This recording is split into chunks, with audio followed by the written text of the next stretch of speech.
Buenas, mi nombre es Carlos Rodríguez. Soy especialista en pediatría y radioterapia. Tengo subespecialidades en radioterapia pediátrica y oncología médica pediátrica. Actualmente soy el jefe del servicio de oncología del Hospital Nacional de Niños en San José, Costa Rica. Para mí es un placer participar en el primer congreso de eCáncer online en oncología pediátrica. El tema que hoy les traigo es la radioterapia paliativa en pacientes oncológicos pediátricos. Cuando hablamos de cuidados paliativos, bueno, durante mucho tiempo, el ser humano ha pensado siempre que eso está asociado con cáncer, muerte, terminalidad. Sin embargo, la visión actual de cuidados paliativos va más allá que eso. Tenemos que por el momento podemos hablar que cuidados paliativos representan la respuesta profesional, científica, humana a las necesidades de los pacientes por enfermedades amenazantes y o limitantes para la vida y para sus familias. Esto quiere decir que no necesariamente va asociado con muerte o terminalidad. Hay pacientes que tienen muchos procesos de enfermedades crónicas que requieren de un acompañamiento, al igual que su familia, durante todo este proceso. Para ello, vemos que constituyen una atención especializada, especialmente dirigida al enfermo, al niño en este caso, pero no dejar de lado a lo que es su familia, a sus cuidadores, a las personas más queridas y cercanas a él. El cuidado paliativo para niños es el cuidado activo total del cuerpo, la mente y el espíritu del niño. Y como lo dijimos, va más allá. Está ofrecido también al cuidado de la familia, de los compañeritos, de los amigos, de las familias no cercanas, de toda persona que esté relacionada con todo este proceso. Normalmente los cuidados paliativos empiezan cuando se diagnostica la enfermedad y se continúa independientemente de que el niño reciba un tratamiento orientado hacia la curación. En la siguiente diapositiva vamos a hablar un poco sobre la radioterapia paliativa. Esta radioterapia paliativa tenemos que verla como una modalidad de tratamiento que se incluye en un manejo multidisciplinario y se considera importante para el alivio de los síntomas productos de la progresión de la enfermedad o bien con la presencia de metástasis del tumor primario que puedan tener las enfermedades malignas pediátricas. Por la poca incidencia del cáncer infantil, se han realizado muy pocos estudios a nivel nacional o internacional que investiguen la calidad de vida, los síntomas y los tratamientos efectivos con este tipo de tratamiento. Aunque sí se ha demostrado que cursos pequeños de tratamientos con radioterapia son efectivos para el manejo de los síntomas en estos pacientes. En la siguiente diapositiva vamos a hablar un poco sobre lo que es la radioterapia y el perfil favorable que tiene como tratamiento. ¿Qué es importante hablar de la radioterapia para el manejo de estos niños? Realmente es un tratamiento que no es invasivo, ¿verdad? A excepción de aquellos casos de niños pequeños o niños con algún problema que requieran algún tipo de sedación o anestesia. Tenemos que las citas son breves. El tratamiento es ambulatorio. Básicamente, algunos casos podrían requerir lo que es la hospitalización, pero son los menos. Y de igual manera, se puede hacer un traslado de estos pacientes para este tipo de tratamiento. Es importante mencionar que mejora la calidad de vida solamente por el hecho de disminuir la instancia hospitalaria de estos pacientes y además reduce el uso de opioides y sus efectos que se utilizan con cautela en los niños debido a los efectos secundarios que estos puedan tener. Es importante decir que el número actual de niños que son tratados con radioterapia paliativa está subestimado. Son pocos los estudios a nivel internacional que se han realizado sobre este tema. Casi siempre todos ellos son estudios retrospectivos, descriptivos, que se utilizan en un solo centro médico. Algunos de ellos ya han sido una recopilación de datos de diferentes centros. En la siguiente diapositiva vamos a hablar sobre lo que son las indicaciones principales para la radioterapia paliativa. No existe un consenso como tal y depende mucho de cada paciente y de las características del centro o bien del médico que va a realizar el tratamiento.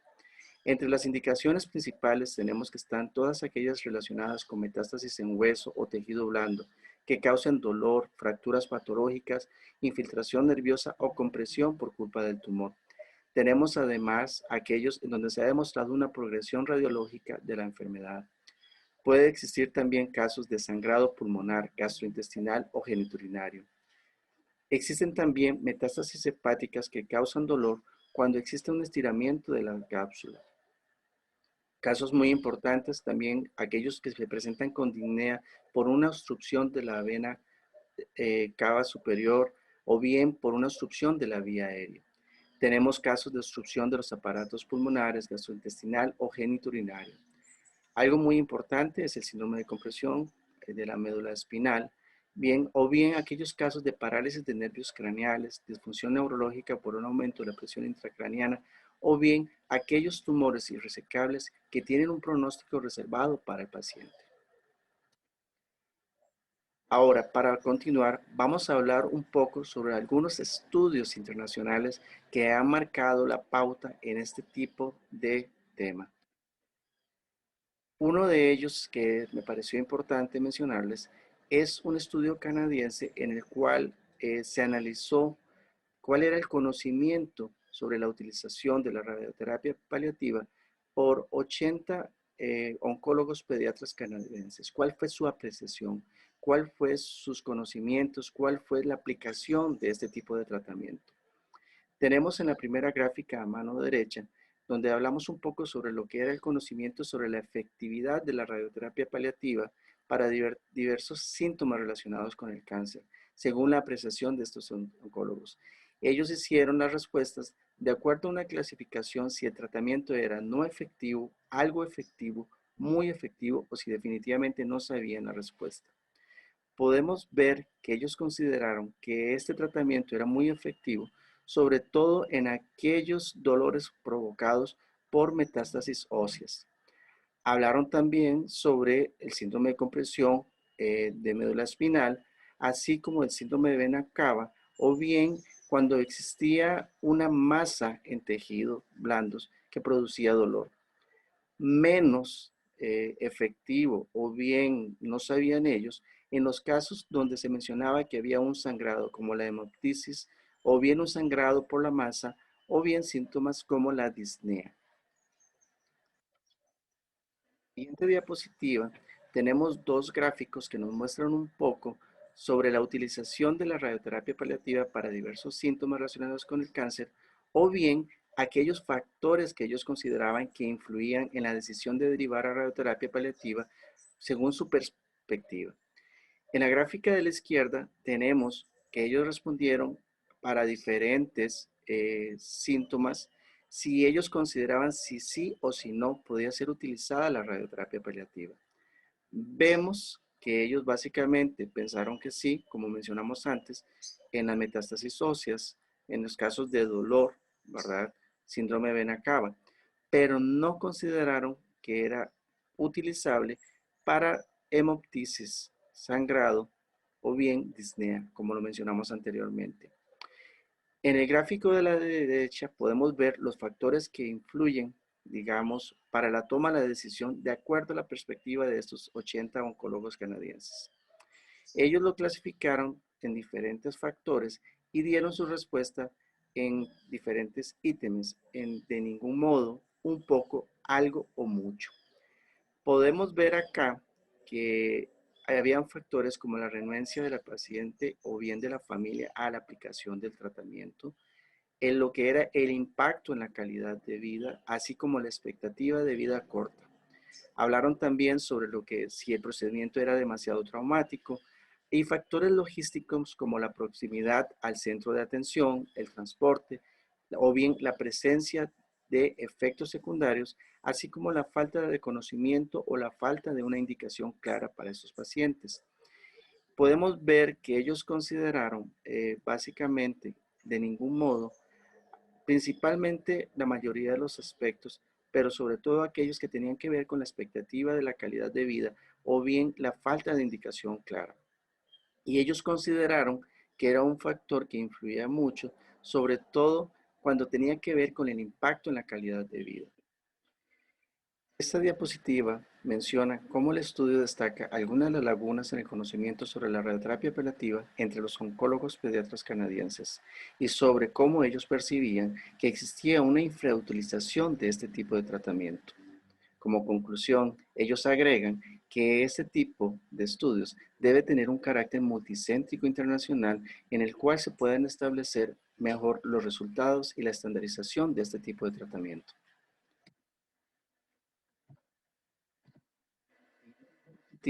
Vemos un estudio americano llamado Resultados Clínicos de la Radioterapia Paliativa para Niños.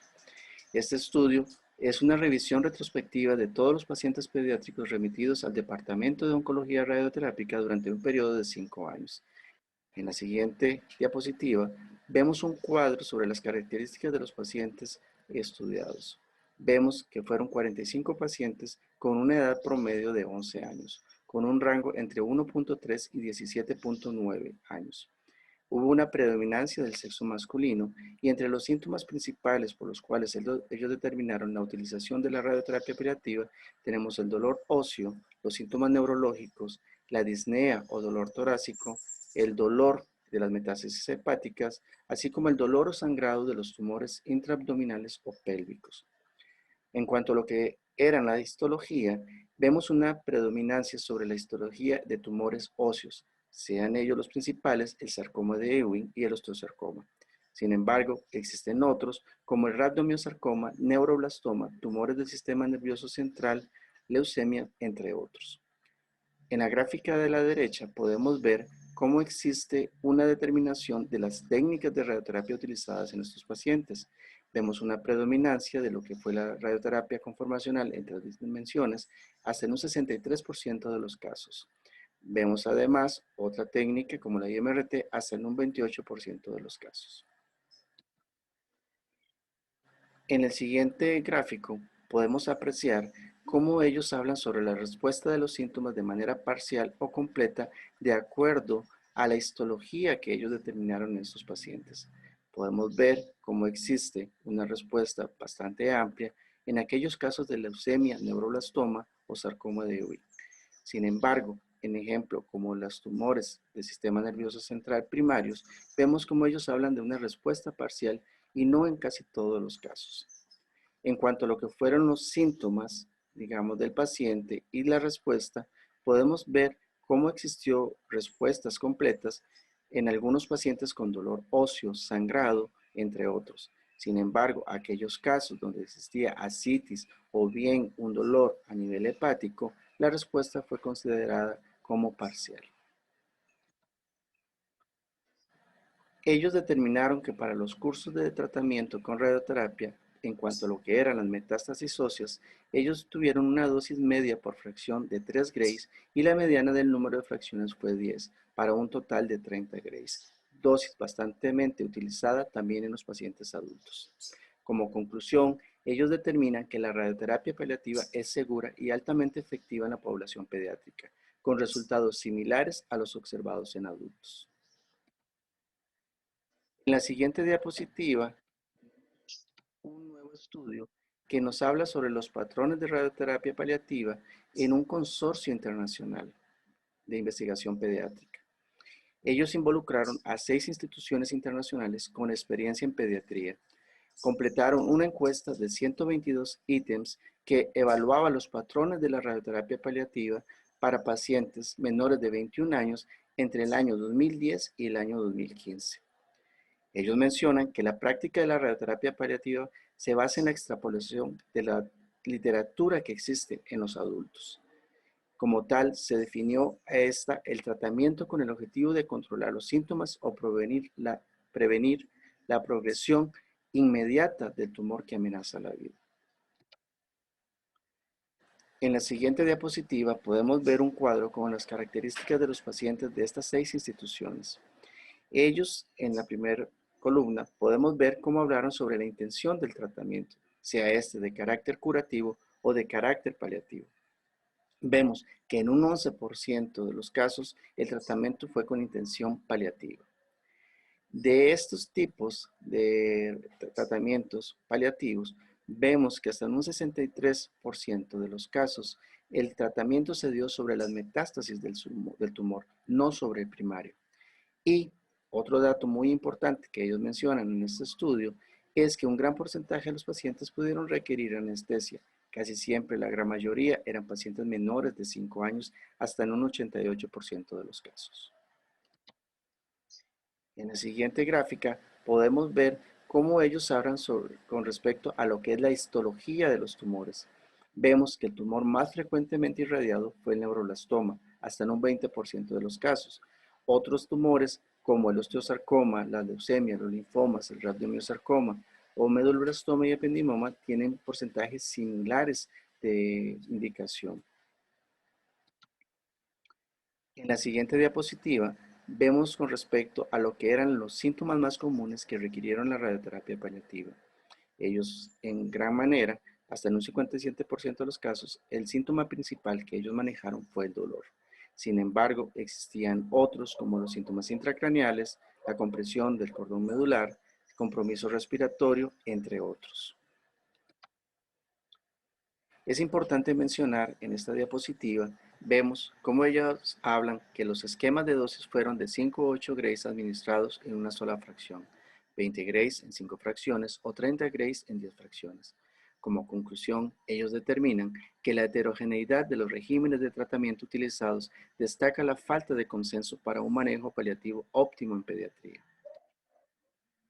Siguiente diapositiva, vamos a hacer una recopilación de todas las barreras para el uso de la radioterapia paliativa según lo publicado en varios estudios. Como primer aspecto tenemos la renuencia percibida por el paciente y la familia. Cuando hablamos de radioterapia paliativa, muchas veces ellos lo relacionan, como mencionamos, con terminalidad, sin dejar de lado que este tratamiento puede ser para el alivio simplemente de los síntomas o bien en la progresión de la enfermedad. Tenemos además que en la instancia de la instalación de la radioterapia o las dificultades de transporte pueden ser debido a que muchos de los centros en los cuales se aplica la radioterapia no es necesariamente el centro pediátrico donde se diagnosticó o se le da el tratamiento al paciente. Tenemos que existen las preocupaciones sobre la eficacia de la radioterapia y el inicio tardío del alivio de los síntomas, así como preocupaciones por la posible toxicidad por radiación. Es importante determinar que la esperanza de vida del paciente, sea corta o no, y el estado funcional deficiente, puede ser una de las tomas de decisiones para la cual podamos determinar si el paciente puede ser candidato a la radioterapia paliativa. El curso del tratamiento puede existir como una percepción de que es un tratamiento prolongado. Sin embargo, como hemos visto, dosis con estándares cortos también han sido efectivos para el manejo de los síntomas. La edad del paciente es otro factor. Hemos visto que pacientes mayores suelen ser menos propensos a ser derivados entre la población adulta. Aspectos importantes como los tiempos de espera para la valoración y el tratamiento por los radiooncólogos puede convertirse en una barrera en muchos centros a nivel mundial. Además, así como la mala comunicación con los oncólogos, la falta de atención coordinada al final de la vida, la falta de pautas de tratamiento y en algunos casos se ha considerado los costos asociados con el tratamiento de la radioterapia paliativa. Vamos a hablar sobre un estudio realizado en San José, Costa Rica, sobre el uso del Hospital Nacional de Niños. Este estudio formó parte de la tesis de graduación de una residente de pediatría realizada con los radioterapeutas de nuestro servicio. Tenemos que se hizo una revisión retrospectiva de todos los pacientes pediátricos remitidos a radioterapia paliativa entre enero del 2016 hasta 31 de julio del 2019. Este es un estudio corto de 42 meses que logró reunir a 49 pacientes. Vemos cómo se definió la radioterapia paliativa como el tratamiento con el objetivo de controlar los síntomas o prevenir la progresión inmediata del tumor que amenazara la vida. Este estudio constó con 49 pacientes, de los cuales 30 fueron hombres, 19 fueron mujeres, con un promedio de edad de 6.6 años, con un rango entre 1.1 y 13.6 años. En cuanto a lo que fue la histología, este estudio difiere mucho de lo que ya hemos mencionado, porque en ellos se incluyeron tratamientos para diagnósticos como el glioma difuso de tallo cerebral o el glioblastoma multiforme. Además, otras histologías como rhabdomyosarcoma, tumor de Wilms, linfoma, entre otros. Vemos una gráfica donde se nos muestra los síntomas más comunes por los cuales se requirió la radioterapia paliativa. En nuestro caso, determinamos la masa tumoral como un tumor irresecable o la progresión de la enfermedad, hasta en un 57.1% de los casos. Tenemos que la recidiva se presentó en 18.4%, pobre respuesta a la quimioterapia en 12.2%, así como las metástasis óseas o en otro lugar, y el dolor ocupó el quinto lugar, contrario a lo que hemos visto en estudios previos. En el gráfico de la derecha vemos una curva de distribución de dosis recibida, donde por supuesto vamos a determinar que existen dosis más elevadas de 54 grays, esto dado a las características de los tumores que se irradiaron. En esta diapositiva podemos ver en el gráfico de la izquierda, en cuanto a lo que fue el alivio de los síntomas, cómo casi en un 50% de los casos se vio una mejoría de los mismos. Un alivio total en 12.2% y no hubo cambios hasta en el 26.5% de los casos. En un 10.2% de los casos se habla sobre un empeoramiento, lo cual podría verse más bien reflejado con el tiempo en el cual se determinó el uso de este tipo de tratamiento, el cual puede haber sido un poco retrasado en la toma de la decisión. En el gráfico de la derecha tenemos una función de supervivencia según histología. Básicamente podemos ver cómo el sarcoma de Ewing y el glioma difuso de tallo tienen una supervivencia mala, con un pronóstico probablemente bien sombrío, que al igual, si no hubiésemos aplicado la radioterapia, pudo haber sido mucho menor. En la siguiente diapositiva vemos y mencionamos cómo la radioterapia se ha convertido en un eje importante en el manejo de los pacientes con enfermedades oncológicas que no tienen una opción curativa. Como conclusión de este estudio, determinamos que la radioterapia paliativa es de gran ayuda para el manejo de los síntomas asociados, así como para el control de la evolución de la enfermedad misma. Conclusiones ya de esta revisión y esta temática, tenemos que la radioterapia paliativa se considera infrautilizada entre los niños. Además, esta es segura y altamente efectiva en la población, con resultados similares a los observados en adultos. Tenemos además que es importante determinar que la heterogeneidad de los regímenes de tratamiento utilizados destaca una falta de consenso para un manejo paliativo óptimo en oncología pediátrica. Es importante mencionar que la radioterapia paliativa es de gran ayuda para el manejo de los síntomas asociados, así como para el control de la evolución de la enfermedad misma. Muchas gracias.